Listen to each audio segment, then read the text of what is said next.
সকলেই জানেন মাগুরার শিশু কিভাবে ধর্ষণের শিকার হয়ে মৃত্যু বরণ করলো। একইভাবে আমরা বরগুনাতেও দেখেছি যে একজন হিন্দু সম্প্রদায়ের একটি মেয়ে তার ধর্ষণের শিকার তো সে হয়েইছে, ওটার বিচার চাইতে গিয়ে তার বাবাও অভিযোগ করা হচ্ছে যে তাকে মেরে ফেলা হয়েছে নির্মমভাবে। এবং এইগুলো সবকিছু বিবেচনায় রেখে আজকে আমরা নারী ও শিশু নির্যাতন দমন আইন যেটা আছে 2000 সালের, সেখানে বেশ কিছু গুরুত্বপূর্ণ সংশোধন আইন মন্ত্রণালয়ের পক্ষ থেকে উত্থাপন করা হলে আমাদের ক্যাবিনেট সেটা নীতিগত অনুমোদন দেয়। ইতোমধ্যে আমরা কিছু মতামত পেয়েছি, যে মতামতগুলো পেয়েছি এগুলো যাচাই বাছাই করব আমরা কাল পরশু, এবং বৃহস্পতিবারে এই অ্যামেন্ডমেন্টে আমরা চূড়ান্তভাবে অনুমোদন দেবে বলে আশা করছি, উপদেষ্টা মণ্ডলী অনুমোদন দিবেন বলে আশা করছি।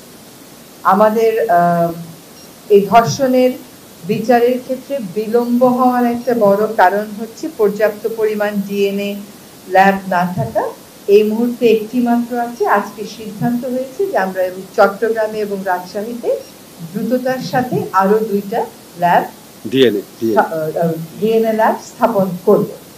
আরেকটা সিদ্ধান্ত হয়েছে যে বিশেষ জুডিশিয়াল সার্ভিস কমিশনের মাধ্যমে দ্রুত কিছু সংখ্যক বিচারক নিয়োগ দেওয়ার প্রক্রিয়া শুরু করা হবে, যাতে করে ধর্ষণ সহ অন্যান্য মামলার বিচার প্রক্রিয়া ত্বরান্বিত করা যায়।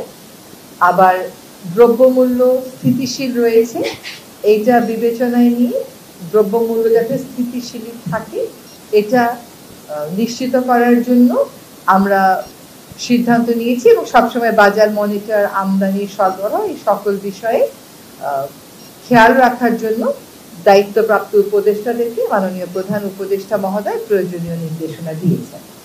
আমরা আরো লক্ষ্য করছি যে বাজার ভাঙার নামে একটা নৈরাজ্য চলছে।